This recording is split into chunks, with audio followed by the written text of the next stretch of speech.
సుమన్ టీవీలో మీ business promotions కోసం ఈ కింది నెంబర్ను సంప్రదించగలరు.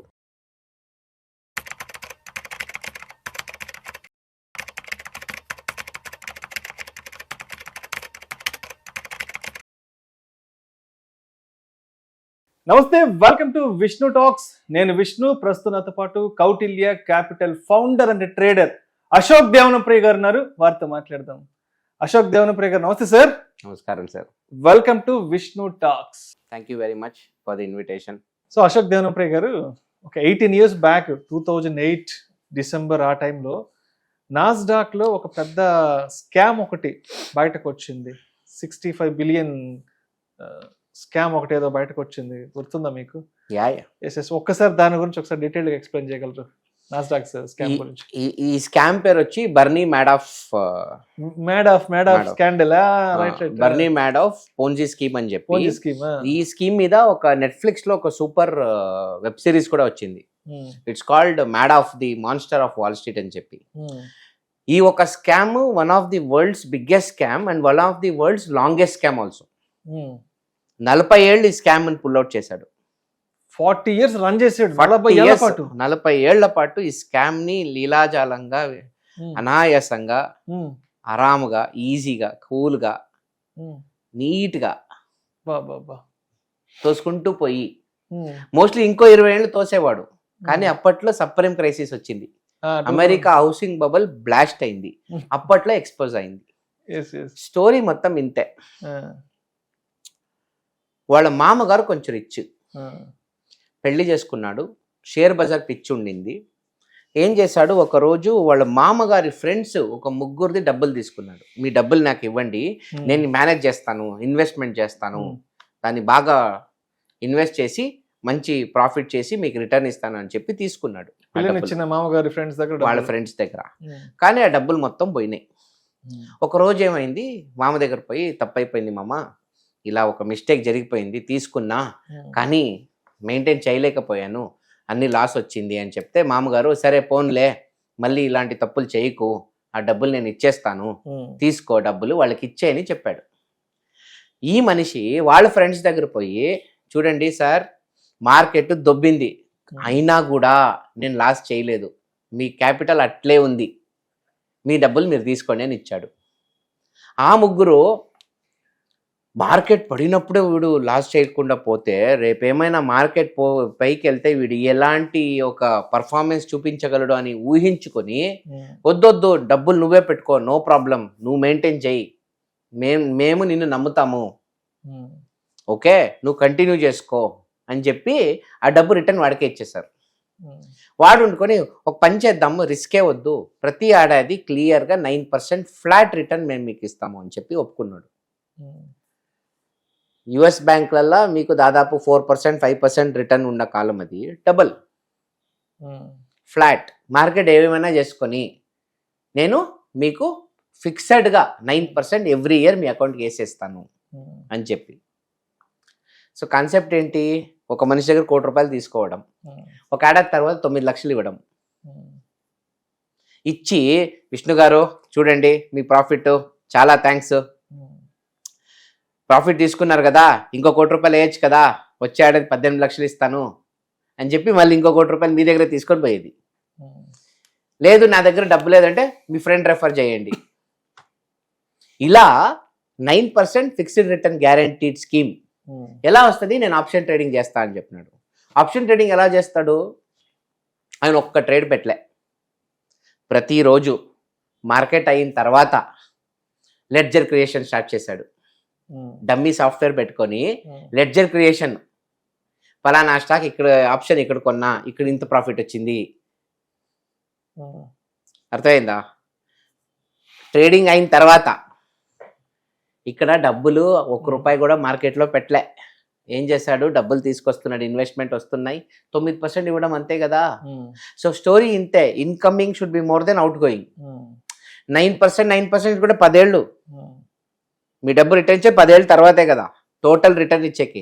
అంతా మళ్ళీ మీ దగ్గర డబ్బులు పీక్కుంటా. ఎంతో మంది డబ్బులే తీసుకోలేదు. మీరు ₹1,00,00,000 పెట్టారు, 3 ఏళ్ళు ఇచ్చాడు, మళ్ళీ ఇంకో ₹1,00,00,000 ఇచ్చారు మీరు, మళ్ళీ 3 మళ్ళీ ₹1,00,00,000. So you are giving him more money than taking payouts. ఆ ఒక లెడ్జర్ ఫేకింగ్ చేసుకునేకి ఒక పెద్ద ఆఫీసే క్రియేట్ చేసుకున్నాడు. ప్రతిరోజు నైట్ ఆ ఆఫీస్లో ఏంటి, మార్కెట్ తర్వాత ఫలానా ఆప్షన్ కొన్నా ప్రాఫిట్ బుక్ చేసుకున్నా అని చెప్పి ఫేక్ లెడ్జర్స్ క్రియేట్ చేసుకొని ఆ లెడ్జర్ మొత్తం ప్రపంచంలో ఉండే అన్ని ఇండియాలో యుఎస్లో ఉండే అన్ని క్లయింట్లకి పంపించేవాడు. కానీ ఒకరోజు ఒక పిహెచ్డి ఇన్ మ్యాథమెటిక్స్ క్యాండిడేట్ ఒక యూనివర్సిటీలో చదివేవాడు, ఇలా ఎలా జరుగుతుంది, market is not consistent, market is not standard, market is random, ఒక మనిషి ఫిక్స్డ్గా ప్రాఫిట్ చేసేకి ఛాన్సే లేదు అని చెప్పి ఇన్వెస్టిగేషన్ మొదలెట్టాడు. వాడు అన్ని ఇన్వెస్టిగేషన్ చేసి లాస్ట్కి ఇది ఛాన్సే లేదు అని చెప్పి ఫైనల్గా ఒక పాయింట్ కంక్లూషన్కి వచ్చాడు. ఎలా కనిపెట్టాడంటే, కొన్నిసార్లు ఏం జరుగుతుంది, మీరు ఎక్కడో రాస్తారు, నేను ఈరోజు హైదరాబాద్లో 50,000 సైట్లు కొన్నా, 50,000 సైట్లు అమ్మినా, 50,000 సైట్లు అమ్మేవాడు ఎవడు, టక్కని ఇప్పుడే రేపే కొనాలంటే సప్లై ఉండాలి కదా, వాల్యూమ్ ఉండాలి కదా. సో ఎన్నోసార్లు ఆ ఫేకింగ్ చేసేటప్పుడు వాల్యూమే లేదు మార్కెట్లో. ఇన్ని కోట్ల షేర్స్ కొన్నా, అన్ని కోట్ల షేర్స్ అమ్మేసినా అని చెప్పి ఫేక్ లెడ్జరే కదా, ఆ డేటాలో చిక్కేసుకున్నాడు. తను పోయి కంప్లైంట్ ఇచ్చాడు. ఎవరికి? సెక్యూరిటీ అండ్ ఎక్స్చేంజ్ కమిషన్, మన సెబీ ఉంది కదా, అలాంటి ఒక కంపెనీ. వాళ్ళు ఏం చేస్తారు, ఒక ఎంక్వైరీ పెట్టారు. ఎంక్వైరీ ఆఫీసర్స్ వాళ్ళ ఆఫీస్కి పోతే వాళ్ళందరికీ పెద్ద మనిషి తెలుసు. ఆయన ఎవరు? నాస్డాక్ ఒక చైర్మన్. నాస్డాక్ ఈజ్ లైక్ మన సెన్సెక్స్ నిఫ్టీ ఉంది కదా, అలాంటి ఒక ఇండెక్స్ నాస్డాక్ అనేది, ఒక పెద్ద ఎక్స్చేంజ్. ఎన్ఎస్సి బిఎస్సి లాగా నాస్డాక్ ఈజ్ అన్ ఎక్స్చేంజ్. ఆ ఎక్స్చేంజ్ కనిపెట్టిన పెద్ద మనిషి అయినా, సార్ ఇలా ఏదో ఒక చిన్న కంప్లైంట్ వచ్చింది, ఏంటది, చూస్తాం ఇవ్వండి అని. తను నవ్వు, ఇవన్నీ సిల్లి, నమ్మద్దు అవన్నీ అని చెప్పి వాళ్ళకి ట్రీట్మెంట్లు, భోజనాలు ఇవ్వడం, జ్యూస్లు ఇవ్వడం చేసి మళ్ళీ వాళ్ళకి పర్కులు. విష్ణు, మీ చెల్లి, మీ అక్క కూతురికి మెడికల్ కాలేజ్ సీట్ గా చూస్తానులే, డోంట్ వరీ, అక్కడ సైట్ కావాలా నేను ఇప్పిస్తాను, డోంట్ వరీ, తక్కువకే ఇప్పిస్తాను, ఐ డీల్ అని. ఓకే సార్, ఉంటాను సార్ అని చెప్పి ఎవ్రీథింగ్ ఈజ్ క్లీన్ అని రాసుకొని పోయేవాళ్ళు.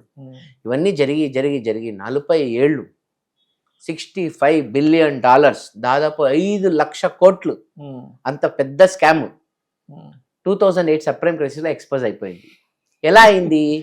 మార్కెట్ పడింది, జనాలు ప్యానిక్ అయిపోయినారు, డబ్బులు రిటర్న్ ఇవ్వమన్నారు. Incoming is more than out coming ఉండే కదా, but out coming is more than incoming అయిపోయింది. ఎప్పుడు ఆ ఇంబ్యాలెన్స్ వచ్చిందో తన అకౌంట్లో డబ్బులు లేవు. ఒకరోజు 2 కొడుకుని పిలిచాడు, ప్రాబ్లం అయింది సన్స్ అని చెప్పి.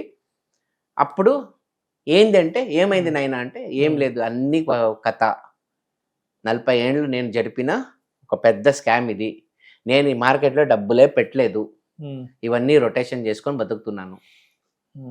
Very next day further fall, market పిచ్చిగా పడింది, అరెస్ట్ చేశారు, ఎంక్వైరీ చేశారు.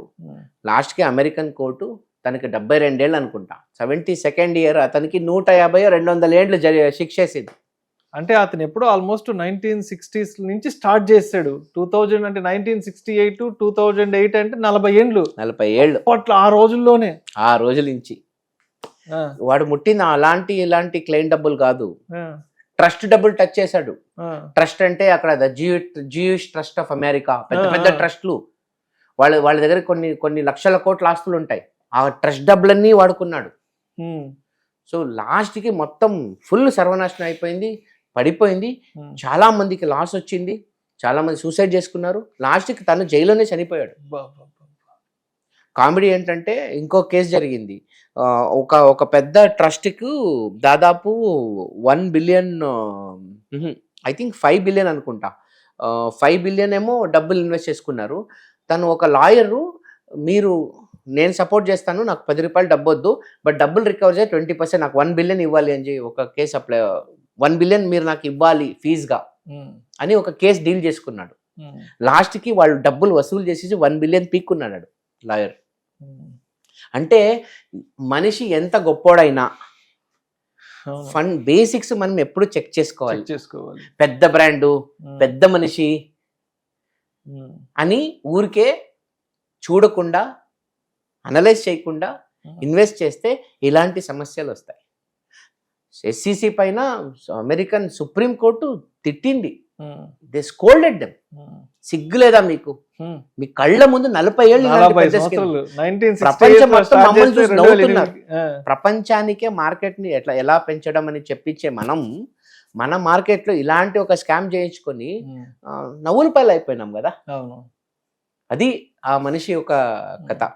So it's one of the largest scam. Right sir.